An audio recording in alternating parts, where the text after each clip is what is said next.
I just started my 3rd year of my PhD. I did not ask for the years to pass by that quickly. Why not take a little coffee break, as the Brits like to call it, coffee and chat?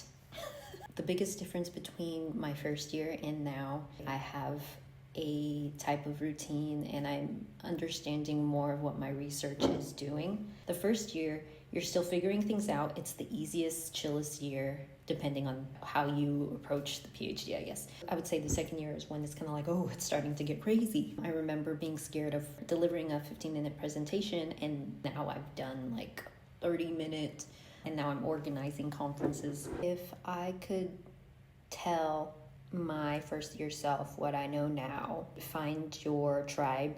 Thankfully, that came very naturally to me.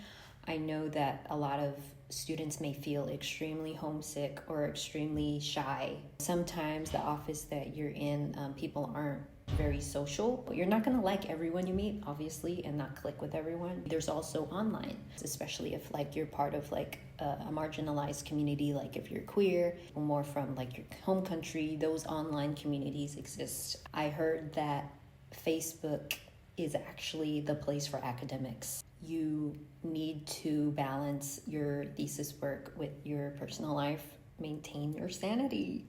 Another thing is accommodation. This may not be the case for all universities. I realized here in the UK, I encourage you to do your research on them, ask students how they feel about these letting companies, because these letting companies act really nice to you when they want you to sign a contract. They are the most careless people who only care about money, and if you have problems, they will just pass it on because they know you'll be graduating, and they treat you as such because they're going to take advantage of you if you're younger especially. They'll be like, oh, this is like a first-time student who's never lived on their own. We're just gonna toss them around. I encourage you to stand up for yourself. It may feel really uncomfortable. They need to know they can't push you around. 19 years old, 21 years old, I don't care. You can't make it easy for them. So this is a good practice for you to gain some independence, especially if you're doing a PhD. Don't be fooled by how nice they are at the beginning, because they want you to sign that contract. Another would be to look into and this is not going to apply to everyone.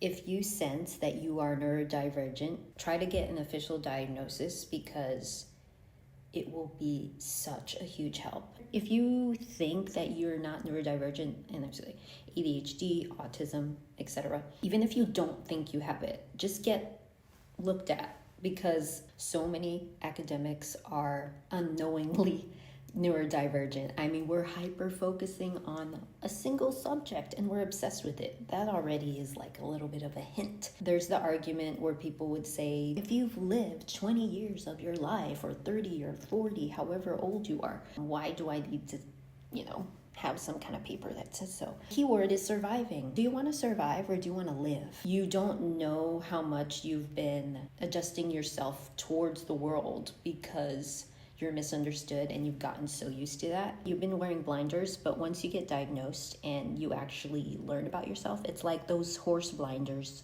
they open up. And you're like, oh, I thought I had to be this way because everyone told me I had to do it this way. But then you're like, actually, y'all are missing out on everything here. If you are diagnosed as a neurodivergent or a disability, let's just say, whatever disability, you can request accommodations for that. And I've attended the ADHD and autism conference here in Birmingham, and I learned a lot about that because we have so many rights as people with disabilities, invisible disabilities. We have so much anxiety that it may affect the way we do our Viva, etc. Apply for the disability accommodations, and that will make your life so much easier. People are nervous, and I know, especially with the political climate right now, especially in the US, you need to take care of yourself and understand yourself and make your life better and easier. The last thing I can think of right now is drop anything that doesn't serve you. The PhD is so freaking consuming, exhausting, And you don't need to keep commitments to things or people that are just dragging you down. I know it's hard for a lot of us. We want things to work out, but you're hurting yourself, distracting yourself from your PhD. Eclipse season means a time of shedding, of ending things that don't serve you and allowing space for new wonderful things to begin. I'm not like an astrologist or anything. Please have a come to Jesus moment, come to Allah moment, come to Zeus moment, whatever religious thing you subscribe to. Let it go. I'm going to rename this and call it second year reflections, and then I'll do third year and then fourth year, right? Every September. Okay, I'll meet you here in September maybe. Let's see. But that is all, because I actually need to get to work now. As you see, I'm in my office alone. I hope my co-working team shows up, my co-working friends. It's very hard for me to work without like just someone next to me. Like they don't even have to talk to me, but like I just need people around me to hold me accountable. Those are my thoughts. Thank you so much for watching. I very much appreciate you. And if you have any questions about the PhD life, leave them in the comments below. I hope you have a wunderbar morning, day, or night whenever you watch this. I wish you so much love and peace. Please subscribe if you want to. Never want to force anyone, but it would make me happy, so please. I will see you in the next video, hopefully. Bye.